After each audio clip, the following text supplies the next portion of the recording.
पनीर एक मकवी ग़िज़ा और गोश्त का उम्दा नेमुल है। इसमें रोगनी और नाइट्रोजनी अज्जा बकसरत पाए जाते हैं। इससे मैदा और आंतें ताकतवर होती हैं। अब इसका खाना मुल्क के दूर दराज कोहिस्तानी इलाकों के रहने वालों की हद तक महदूद होकर रह गया है। पनीर रोटी पर लगाकर खाया जाता है, जिससे जिस्म में तवानाई और हरारत पैदा होती है। जाड़ों के रुखसत होते ही हर तरफ ज़िंदगी जागती है। दरख्तों पर शगुफ़े फूटते हैं, नई घास ज़मीन से अपना सर निकालती है। मवेशी सब्ज़ाज़ारों और चरागाहों का रुख करते हैं और एक बार फिर ताज़ा दूध दही खूब मिलने लगता है। इससे इन इलाकों के लोगों को खूब फ़ायदा होता है। ख़वातीन दूध को फाड़ कर या दही को कपड़े में बांध कर इसका पानी खारिज कर देती हैं और बच जाने वाले ठोस अज्जा को लड्डुओं की शक्ल में महफूज कर लेती हैं। दूध को पाड़ कर तैयार किया जाने वाला पनीर कॉटेज चीज़ कहलाता है। हमारे यहाँ और यूरोप वगैरह में भी इसे ज़्यादा मुफीद समझा जाता है। खोए के मुकाबले में पनीर की एक अहम खसूसियत यह है कि इसे तवील अरसे तक रखा जा सकता है। नीज़ इसे मुख्तलिफ सालनों या सब्जियों के साथ भी मिलाकर खा सकते हैं। पनीर बनाते वक्त इसमें नमक मिर्च के इजाफे से ये ख़ुद एक बेहतरीन सालन का काम देता है, जबकि खोया बिलउमूम मिठाइयों की तैयारी में काम आता है। फिर इसे देर तक रखा भी नहीं जा सकता। यूरोप में कॉटन चीज़ के नाम से इसे फ़रोख्त किया जाता है। इसे बालाई उतरे हुए दूध को खूब उबाल कर तैयार करते हैं। इस तरह ये बालाई में शामिल मकवी रोगनी अज्जा और हयातीन यानी विटामिन ए से बड़ी हद तक खाली होता है।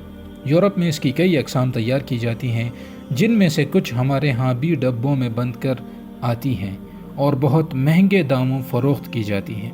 अगर आपको देसी तरीके पर तैयार करदा पनीर मैसर हो तो इसे रोटी के साथ खाने की बजाय मुख्तलिफ अंदाज में इस्तेमाल करके इसके फ़वाइद हासिल कर सकते हैं। मसलन आप इसे तरकारियों के साथ पका कर भी खा सकते हैं, तो जिस्म को ज़रूरी प्रोटीन्स के अलावा अहम विटामिन्स और मादनी नमक भी मिल सकती हैं।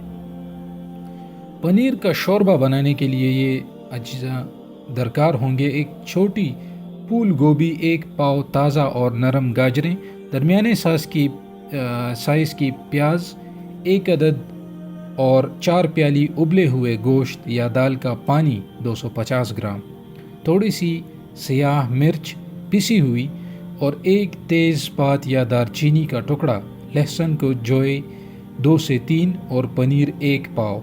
गोभी और गाजरों को अच्छी तरह धोकर बारीक टुकड़े कर लें और फिर प्याज के लच्छे और गोश्त या दाल में हस्ब ज़रूरत पानी मिलाकर देगची चूल्हे पर चढ़ा दीजिए।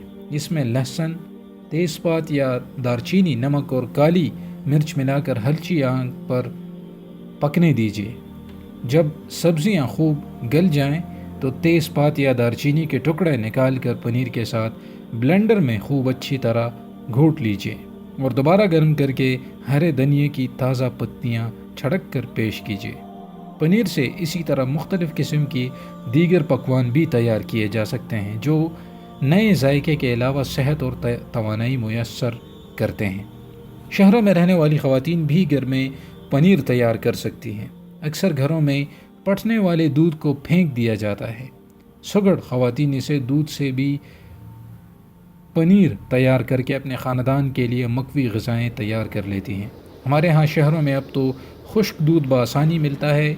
दही से भी ये काम लिया जा सकता है। अगरचे इसमें ताज़ा दूध की अफादियत तो नहीं होगी, फिर भी इससे कुछ ना कुछ ग़िज़ाइयत ज़रूर मिल सकती है।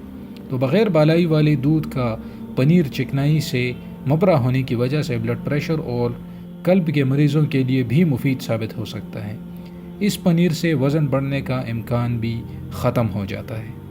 तो ये एक बहुत अहम फ़वाइद कि अगर आप समझते हैं कि पनीर से आपका वज़न बढ़ेगा और आपकी कोलेस्ट्रॉल का लेवल बढ़ जाएगा, तो ये ऐसा नहीं है, क्योंकि इसमें ताज़ा दूध जितनी चिकनाई नहीं होती, तो इसलिए इससे फ़ायदा ज़्यादा हासिल होता है और नुकसान इसका कम हो जाता है।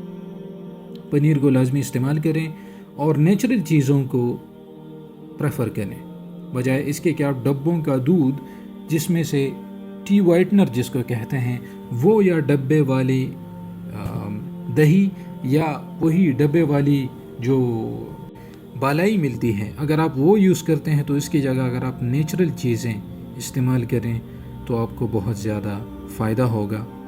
امید کرتا ہوں کہ یہ ویڈیو آپ کو پسند آئی ہوگی، اس کو لازمی شیئر کریں اور چینل کو ضرور سبسکرائب کریں۔ اجازت چاہتا ہوں۔ اللہ حافظ۔ اللہ حافظ۔